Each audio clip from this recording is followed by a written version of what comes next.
This is Damian Jennette, a SWAPA NC member and Houston-based captain, here to talk about the market-based cash balance plan with the 2020 tentative agreement. Before we begin, legal counsel would like for me to give a disclaimer that this is not investment or tax advice, only education in the new retirement system that's contained within the tentative agreement. You need to see your tax or investment advisor for professional advice. So why did we achieve a market-based cash balance plan, and why did the NC seek it out? In the retirement world, there are two qualified plans. In other words, you have defined contribution plans, that's your 401k and profit sharing plans that we have today here at Southwest Airlines. And then also you have a defined benefit plan. Defined benefit plan are your traditional pension plans and also cash balance plans. Cash balance plans have gained some popularity recently because of some law changes.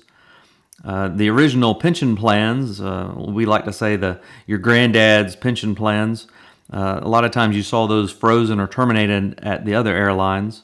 But with the tax law changes, the cash balance plans, we did want to seek that. Basically, a defined benefit plan is a promised benefit in terms of a stated account balance. So what that means is the company is going to provide a minimum amount of money that's promised to you. That's the risk to the company. That money is put into a notional account. It's pooled together. And that pooled money, though, can be seen through a individual balance. And we'll talk about that later. Why did we want it? Because you can have additional qualified money on top of your 401k and profit sharing plan, as we just mentioned. In 2024, the 401k and profit sharing plans can't hold more than $69,000 of qualified funds. There's also you can put in an additional $7,500 if you're over the age of 50, but for the conversation that we're going to have on this today, $69,000 is the most that can go in that plan. Is there a pilot choice? It's not optional. It is mandatory that all pilots participate. Delta did have a one-time vote, but that's because the way they are funding their market-based cash balance plan is through their own funding mechanisms. We have our own funding mechanisms, and we'll talk about those in greater detail. So it is mandatory, but the pilots do have some control of that. When will it be implemented? There's two parts to it. As we just said, there's two funding mechanisms. The first one is going to be 1% of your wages. First, we need a determination letter from the IRS. The company wants to seek that first before it starts. And after it's been approved by the IRS, then 1% of the funding will go into the market-based cash balance plan. Then after we receive that letter, we're going to submit another letter. It's called a private letter ruling. We need that approval for the spill cash. This is the 415 NEC excess. And like I said, we'll go in greater detail here in a minute. But we need a private letter ruling from the IRS to start that secondary funding mechanism. What are the sources of funding? Like we just said, the company is going to contribute 1% of your wages starting at data ratification. And then in January 1 of 2026, we're going to increase it to 2%. That needs the determination letter, as we just talked about. The secondary funding mechanism is the NEC 415C excess. We like to call it spill cash. And that does have some pilot control to that excess going into the plan.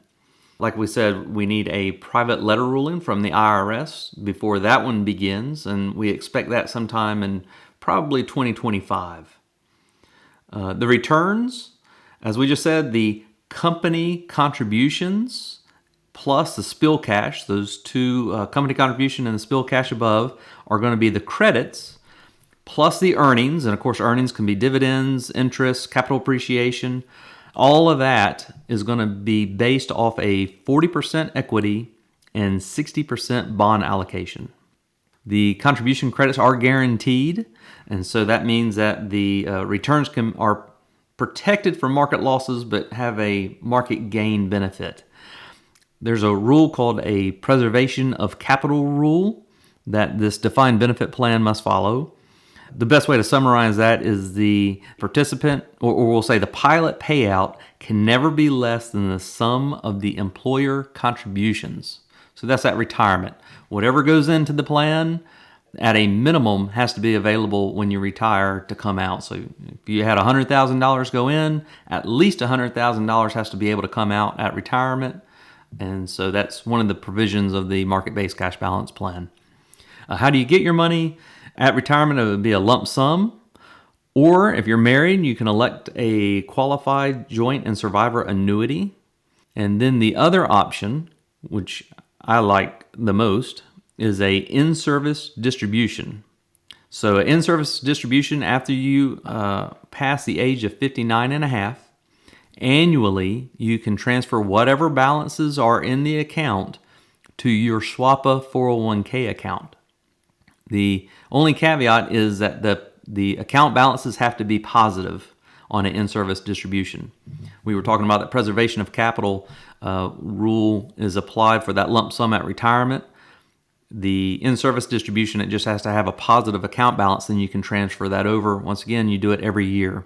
So after you're 59 and a half, you transfer it over. The next year, you'll have some more accumulation because of the 1% and the spill cash, then you just transfer it again.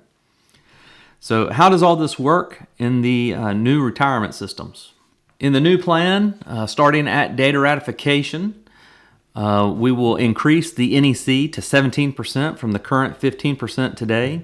A little note here that the change of the 17% NEC will not occur until the second fifth payday after the data ratification. I know that sounds really complex, but it's actually a workday issue with payroll system. In order to transition to the new NEC, they have to do testing and other things like that. So that's why on the second fifth paycheck is when that new NEC starts. That's the big change just on the defined contribution plan. Remember, that's the NEC, the 401k rather, and then the profit sharing plan. That's the big change. Transitioning to the defined benefit plan. Remember, that's the market-based cash balance plan that we were talking about. This is going to happen approximately 6 months after date of ratification. So the company will begin a 1% direct contribution into the market-based cash balance plan. Because there's going to be a 6-month lag, what's going to happen is the company is going to pool your 1% money into an account until the IRS gives a blessing on the determination letter. Once that's issued, then they're going to go ahead and put all that money into the market-based cash balance plan. Now, when we talk about excesses, we have different kinds of excesses. Remember, we have a wage excess that is more than $345,000. So that's that 401A17 limit that you see at the top. Any cash over that, wages that are above that $345,000 limit, and of course that's for 2024 as a limit, you'll get back in cash. So today when you exceed that limit on the NEC, you get it back in cash or it can go into the non-qual plan. Same for the profit sharing plan. On the market-based cash balance plan, it will only come back as cash in the first year in 2024. Our expectation is for you, if you elect to have it to go into the non-qual 401A17 plan in 2025, you can do that, and all three plans would then be driven into the 401A17 plan. And now let's talk about the 17% NEC, your 401k money, and the cash or non-qual monies. So now we're going to strip away all of the non-qual issues except for the 415C excess. So that's above the 401A17 line. We took all that away. And then we also took away the profit sharing plan because that doesn't have anything to do with the systems of the market-based cash balance plan. So in 2025, like we said, we're hoping to get the approval through the IRS for the market-based cash balance plan spill cash. And so we are now going to drive those excesses into the market-based cash balance plan. So let's talk about how that math works. The limit of the NEC, and this is the 401k NEC, the most that you can put in that plan is the 401A17 limit that we talked about before, $345,000, that's the wage limit, times 17% is $58,650. When the pilot contributes up to his 402G limit, now remember the 402G is $23,000 in 2024. And once again, we're using the IRS limits for 2024 for illustrative purposes. If the pilot maxes out his $23,000 bucket, the company then can't put in all $58,650 into the 401k plan. It has to go somewhere. Today it comes back as cash, or it goes into the non-qual plan. What we're asking through the IRS for the private letter ruling is to bless this and then turn any of that excess into the market-based cash balance plan. So if the pilot were to get $58,650 in the NEC, plus the 402G limit of $23,000, that's the pilot contributions, it would be a maximum of $81,650. Now remember, the defined contribution DC limit is $69,000 for 2024. So $81,650 minus $69,000 is $12,650. That is the most in the spill cash that can go into the market-based cash balance plan. So looking on the left-hand side, the DB or defined benefit funding is 1%. This is assuming that the pilot makes at least up to or over the 401A17 wage limit, right, of $345,000. 1% of that is $3,450, plus the spill cash excess that we talked about of $12,650. That's a total of $16,100. That would be in the defined benefit plan. Now remember, on the defined contribution plan, that was $69,000 would be the maximum into that. For the qualified funding, the defined benefit, like we said, would be $16,100 plus the $69,000 of the defined contribution. That's the 401k and profit sharing side. Gives you a total of $85,100. Under this construct, if we didn't have the market-based cash balance plan and with the spill cash option, the most that you could put in would be the $69,000. But with the market-based cash balance plan, now you could effectively put in a total of $85,100. Just to give you another example of what it looks like, the wages are on the x-axis on the bottom. So this is somebody making anywhere between $100,000 to $600,000. And then on the y, the axis on the right there, is the retirement funding. How much qualified funding is there? So this is example is for 2025. Once again, we use 2024 IRS limits. This assumes 17% NEC, 10% the pilot is contributing of his own money, 1% into the market-based cash balance plan, and the IRS says yes to the 415 spill cash, 415 NEC spill cash. They say yes. How much can go in there? So the black line that you see is the 401k balance. So here it tops at the 401A17 line, the red line, $345,000. It tops out at $69,000 because there's no more room in there. And that will continue all the way if you make up to $600,000. The orange line is the total qualified bucket. So this is your 401k plus your market-based cash balance plan. In this example, it would be 1% in the market-based cash balance plan.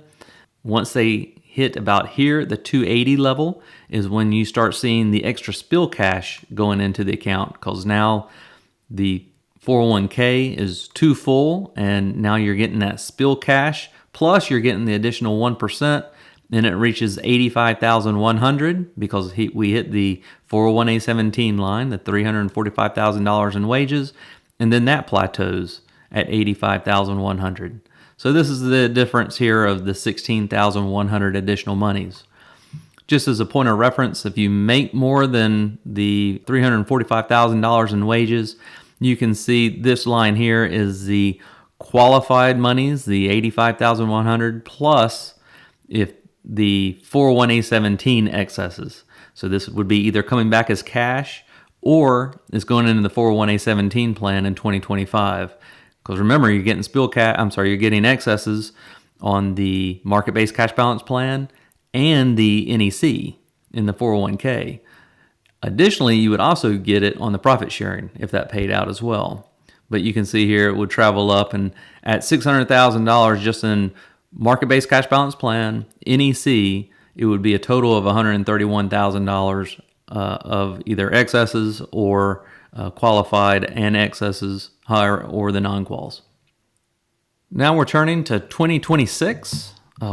We are using still the 2024 IRS limits for illustrative purposes, but in 2026, the market-based cash balance plan direct contribution now goes to 2% of all wages. This also assumes that the IRS has approved the 415 NEC excess, also known as spill cash. In this case example, using the same math and methodology as we did in the last one, 18% NEC means the maximum is $62,100. Assuming the 402G remained at $23,000, if the pilot contributes $23,000 plus the $62,100, that will exceed $69,000 total. Remember, that's the 415C limit. Therefore, the spill cash now is $16,100 into the market-based cash balance plan. You can see on the left-hand side, the defined benefit funding is 2%, is $6,900. Once again, the math behind that, assuming the 401A17 limit is $345,000, times 2%, the maximum into your market-based cash balance plan direct contribution would be $6,900, plus the excesses on the right was $16,100. That means the total defined benefit funding would be $23,000. The total qualified would be the defined benefit, as we just said above, of $23,000, plus the defined contribution of $69,000. Remember, that's your 401k and profit sharing plan. We're primarily just looking at the 401k, for a total of $92,000. That same chart that we've seen before for 2026 with those expanded limits, this is 18% NEC. The pilot still contributes 10% of their own money, 2% of the market-based cash balance plan. We do have the spill cash option, and the 2024 IRS limits are being applied here. You see the wages go up, the 401k stops here at $69,000 and levels off a little sooner because it's a higher NEC. You can see a more of a spread now between the market-based cash balance plan and the 401k because of the 2% funding. And then you see it widen even more because of the spill cash. So that means that the 401A17 limit of $345,000 would be $92,000. And you can see that plateau out. So the difference between the two lines, of course, is $23,000. And just like on the other chart that we saw, above the 401A17 line, it continues to grow. So once again, in 2026, we have the 2% contribution in the defined benefit plan. We have the spill cash in the defined contribution plan, what we just talked about, how all of that works. Let's just take one more step back to see what this looks like in the grand scheme of everything. So now you will have the cash or non-qual over the 401A17 limit for the market-based cash balance plan. Just like today, you'll have the NEC over that same 401A17 line. And then profit sharing also does the same. The profit sharing on the excess. So remember, the $69,000 limit that we're talking about is always being compared with these two together, what the pilot contributes plus the NEC. It's always being tested at $69,000. That's why if there's excess, it will flow over. But it also does the same thing during the profit sharing. So it's comparing this and the profit sharing plan. If there's any room, there'll be some profit sharing go in here if it hadn't reached $69,000. When profit sharing pays and this bucket is already full, then that means profit sharing will then either come back as cash or into the non-qual excess benefit plan like it does today. So we are losing one of the non-qual possibilities to go into the market-based cash balance plan, but we're also gaining a new cash or excess over the 401A17 line. Most people would like to know what exactly the market-based and the market-based cash balance plan really is. All we're saying is that the market base is tracking an investment. So in the old pension plans, they would use a set percentage rate and that set percentage rate, maybe it was 6%, it would be invested in treasury bonds or something of that nature. If they actually exceeded the set rate, then a lot of times the company would actually hold on to that. It's kind of like a buffer.